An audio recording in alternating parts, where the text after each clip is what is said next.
Nananatiling mataas ang employment rate o bilang ng mga Pilipinong may trabaho sa bansa. Batay sa Labor Force Survey ng Philippine Statistics Authority, naitala sa 95.5% employment rate nitong January 2024. Mas mataas kumpara sa 95.2% noong Enero ng nakaraang taon. Bumaba naman sa 4.5% ang unemployment rate nitong January 2024 kumpara sa naitalang 4.8% noong Enero ng nakaraang taon. Naitala naman sa 13.9% ang January 2024 underemployment rate. Ayon pa sa PSA, ang services sector ang nananatiling bumubuo sa pinakamalaking bahagi ng labor force na may 60.2% share.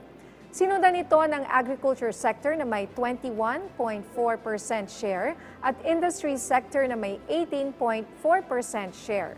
Nauna nang sinabi ng pamahalaan ang patuloy na pagsisikap para sa karagdagang trabaho para sa mga Pilipino. Kabilang na ang inaasahang pagbubukas ng employment opportunities mula sa investments na bitbit ni Pangulong Ferdinand R. Marcos Jr. mula sa kanyang foreign trips.